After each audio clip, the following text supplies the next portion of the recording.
gazteok lehenengo pertsonan pairatzen dugun arazoa dela etxe bizitza duin bat izatean zailtasuna, gehien bat gaztia izanik eta horretaz gain gehiago emakume baldin bazea eta gehiago pertsona razializatua baldin bazea.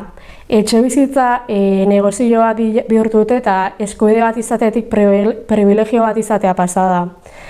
Eta horretaz gain alokairuen errenta eta etxe bizitza salmentan balioa eta presioa hainbeste igo danez, ez dakau aukera aurrezki ikiteko gaztiok hasita lan baldintza txarretan ite deulako lana orokorrian. Begirustakoa da, gaztiok orokorrian zailtasuna dazkaula emantzipatzeko, gure gurasuen etxetik ateratzeko, Zumaian kasuan kokatuta geroz eta zailtasuna handia daudela, adibidez alokairurako eskaintza oso urria da, horretaz gain presioak gorantz dijoazeten gabe, dauden pixu gutxi horiek ez dira asekibliak bertako gaztiontzat, gure soldatak kontuan edukita, eta hori are gehiago larriagotzen da bereziki langile klaseko seme-alaba horientzat, langile klaseko gaztientzat. Geroz eta larriagoa da etxe bizitzakin bizideun arazoa, eta ikus dezakegu bai alokairu edo hipoteken etengabeko garestitzean, etxegabetzetan edo eta emantzipatu ezin daitekeen gazte belaunaldi oso baten kasuan. Hau esanik ez, herri eta hiri turistifikatuen kasuan, Zumaian edo Zarautzen kasu, ikusi deun nola azken egunetan ateadan berriak dion Zarautzen Iberiar Penintsulako metro karratu garestiena dela etxe bizitzai dagokionez, eta nahiko esanguratsua da. Halare, aipatu behar dugu ez gaitula langile klase guztiai berdin kolpatzen arazonek eta razializazioak eta feminizazioak noski eragiten dutela etxe bizitzarako sarbidea izateko momentuan. Eta horretaz gain, baita ezin deuna ahaztu gaztion araztua izatiaz gain etxegabetziak daudela eta etxegabetziak bai diala gizarte osoai eragiten dion arazo bat. Hasita hori zure amona, zure osaba, zure bizilaguna edo laguna edo zu altzala izan zure bizitza osoko etxetik kaleratua eta etxegabetua. Nik hori bai bizinula lehenengo pertsonan edo bigarrengoan Madrilen bizi nintzala etxe bizitza sindikatu baten egon nintzalako. Eta ordura arte enekan hainbesteko kontzientzia eta pentsatzen nuen bakarrik gaztioi eragiten zigun arazoa zela.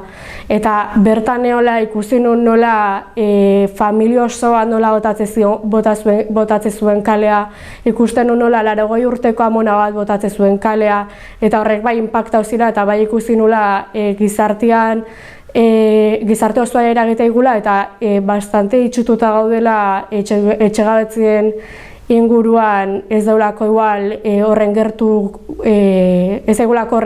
gertutasuna handiakin gertagolako ezer.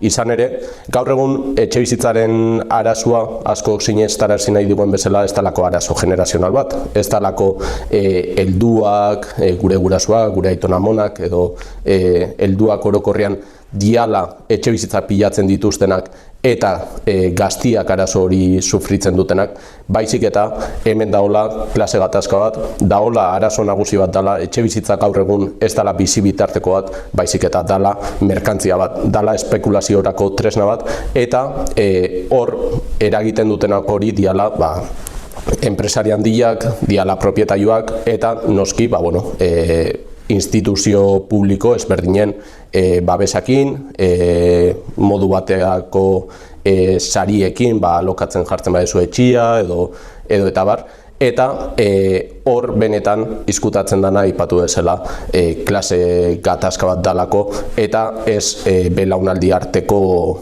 arazo bat. Zentzu hortan, perspektiba feminista batetik bi norabideetan edo kokatuko genituzke eman berreko pausuak. Alde batetik desmerkantilizazioan logiketan, eta izango litzateke etxe bizitza negoziotik ateratzea eta etxe bizitzarako sarbide unibertsal baten aldarria edo itea. Eta beste alde batetik baitare aldarrikatuko genuke desfamiliarizazioa. Hau izango litzateke, ulertzen deulako familia nuklearra produkzio unitate gisa, eta hortaz etxe barruko eremuri askotan bihurtuko litzatekela emakumean desjabetzerako tresna bat edo. Eta horregatikan bi zentzoietan emango genuke aldaketa.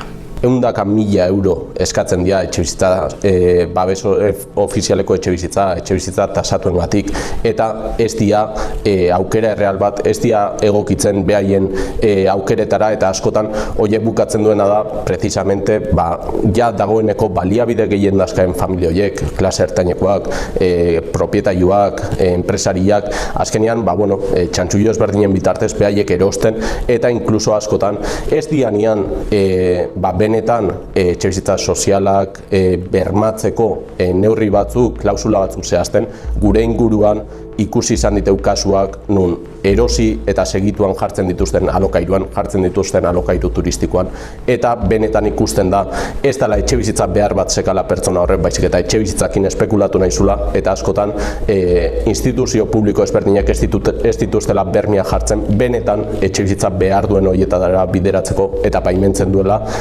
negozio hori.